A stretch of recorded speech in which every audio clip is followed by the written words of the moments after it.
Hi, I'm Jay Gruenke, founder of the Balanced Runner System. I've been helping runners from beginner to Olympian improve their form and performance since 2003.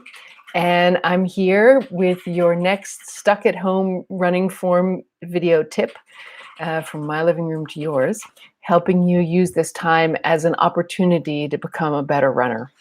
Or a runner at all. Let's be frank, a lot of people are getting started running just now, and it's always like that in tough times. I've been through a few tough economic times uh, uh, in my nearly 50 years of life. And each time things get hard, lots of people start running. And I think that there are two reasons for that. First is the practical reason. It's stress relief and it's free. You can just go out the door. You don't need a gym membership. So it's a way to get exercise and save money. But I also think it's biological for us as human beings because running is a fundamental human gait. Running is what we use to get the things that were most important: safety, food, and throughout our history as a species. And I think when things get hard, we have an impulse to return to that. So I actually want to do a special video today for people who are just getting started running. But my experienced folks who have been following me, don't turn this off. You're going to learn something too. So today's topic is how to start running. And I'm going to take that in both senses of the word. So if you're new to running, how do you get started doing that regularly? And also in any given moment, how do you initiate running? Because my field is movement. So how do you move? Sorry, I had a moment of panic. I'm using an external mic. Oh, but it's not, I forgot to reset the audio port. So it's not doing anything. So I'm just going to take it off. I got as far as actually putting it on. Tomorrow I'll get the settings right. Okay. So here we go. That's also good because Leroy is lurking underfoot and I was really worried she was going to attack the cable. So I could take preventive steps for tomorrow. So how do you literally start running? So you're out, you're walking, or you're, if you want to go for a run, walk for 10 minutes first. Just don't just start running from cold, from having been sitting at your desk, because it doesn't matter your level of experience. Your body is not ready. Walk for 10 minutes. And then what do you do to switch from walking to running? It has everything to do with what the actual differences are between walking and running. So when you're walking, you're upright. And when you're running, you lean forward. Right? And how much you lean forward is going to depend entirely on almost entirely on how fast you're running. Obviously, wind would affect that too. And if you're going uphill, then you're probably going to lean some more. So if you're not running very fast, and especially if you're a new runner, you shouldn't be trying to run very fast. You're not going to lean a lot, but it will be a little bit. So if you pay really close attention, if you're walking and you want to go into a run, you'll feel a moment of extra sway forward. Let me demonstrate that from farther back. So you're walking, and then there's that extra lean forward, right? So that's the first thing that you're going to do. And if you walk and then you stop, and then from a standing position you initiate running, it'll be the same thing. You'll be just standing, you'll lean, you'll actually simultaneously, because your weight is on 2 feet and you've got to switch it to 1 foot, you sort of go sideways a little bit so that you can free 1 foot to pick up, but you'll lean forward and then you'll start running. And I, a few months ago, wrote a blog post on exactly how that process works. And that is really important to look at for every runner, especially experienced runners. So I'm going to put the link to that blog post in the description below when I'm done here. So definitely look for that. You can probably hear it in the background. That is, we're all in the one room here, the work room for our place. And my husband is typing furiously on a presentation for later. So that's what that noise is. Stuck at home. Here we are. Your second thing that's going to happen around the same time that you start to lean forward is that I did it involuntarily. I bent my elbows, right? Because for good running, because your legs are moving faster, your arms also need to move faster. And if they're straight, they move slowly and they're hard to move. But if they're bent, they're easy to move and they move faster, right? So right about at the time that you lean forward. All right, shake it loose, Jay. Reset. All right, I'm walking. And now I'm going to lean forward and start to run. And my elbows just bent. And you know, this is something I probably didn't even need to say because for most people, because that's just going to happen for you. But it's always worth saying the stuff that is right there in plain sight because we don't notice it. And you can end up second guessing yourself. Is that really right? Isn't it work to bend my elbows and it's more relaxed to leave my arms straight? Well, your biceps do a little work to bend your elbows, but when you think you have to swing your arms, you could just try it, swing knees and then swing knees. Which ones would you rather swing for a couple of miles? The bent ones. All right, and then the third thing that's going to happen is you're going to change how you meet the ground with each new step. So that's your foot strike, what part of your foot is hitting the ground, and also what your leg is doing at the time.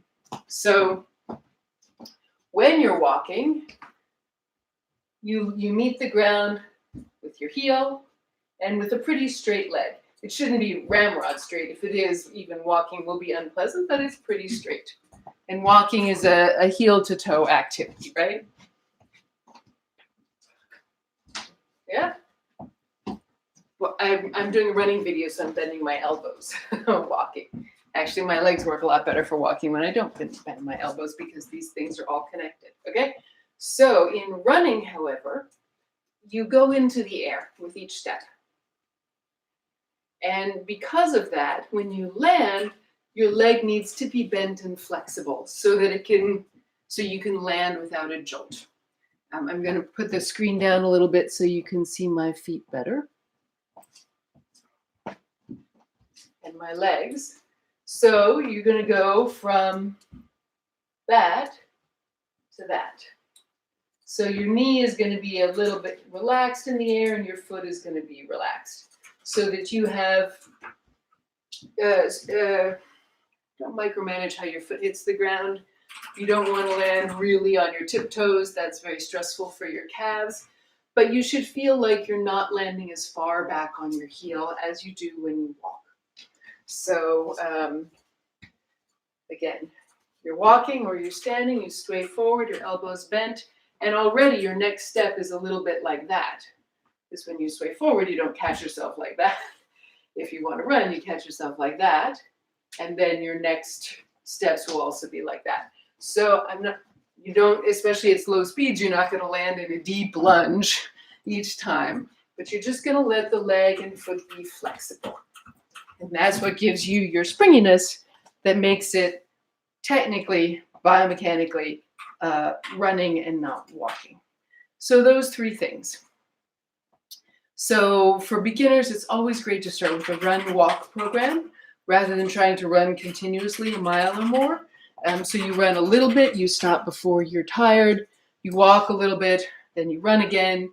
You could do, walking a few minutes and then running 1 minute, a few cycles of that. My husband's cell phone. Or I normally recommend you can actually just do an internet search for beginner runner run walk plan. That's your best bet. And I want to say that's a fourth thing about specifically that issue. The more, when you're just getting started running, first there's the excitement of the speed and especially like you may have a lot of sort of emotions you need to vent when you run, and it can feel really great to run hard and get it all out, and then you feel like you've had a great workout. But the problem with that is that it ends up not being sustainable. And there's a very real risk of you getting hurt in a week or two, and so much for running. So it's really important for all beginning runners, and in fact all runners most of the time, to breathe through the nose, because you're not going to run too hard if you're breathing through your nose rather than your mouth. So then when breathing through your nose is just not enough air, that's when you know to either slow down or stop and take a walk break until your breathing comes down to normal, still through your nose, and then begin running again. So this helps you. When I first learned how to run, I was a professional dancer, and so I was very fit. But also, I had a dancer's habit of seeking out intense sensation. You know, I was used to things being movements being big and strong and dynamic, and all of them being that way. I mean, dance is very much more like sprinting than like distance running. And so I was looking for that sensation from my running too. And I was just dying after a mile.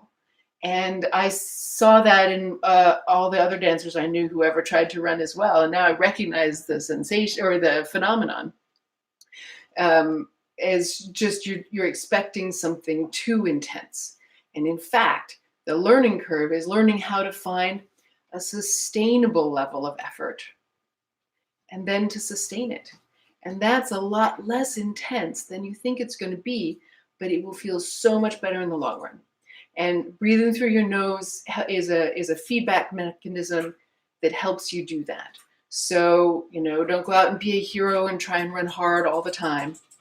For a beginner runner, all your runs, and even for very experienced and fit runners, the majority of your runs should be efforts that you can sustain while breathing through your nose. And that will prevent so many injuries and really help your running relieve stress instead of causing stress.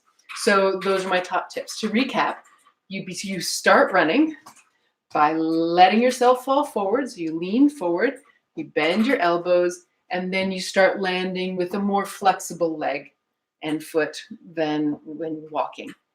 Breathe through your nose. Walk frequently if you're brand new to this. Keep your effort level low, and give yourself at least one rest day between runs, at least one full rest day, so you can recover, because you don't get stronger from running. You get stronger from recovering after you run. That's the game. And just on your non-running days, go for a walk instead. I wrote a blog post about all of this, and it gives a lot more information about how the movements of running actually work.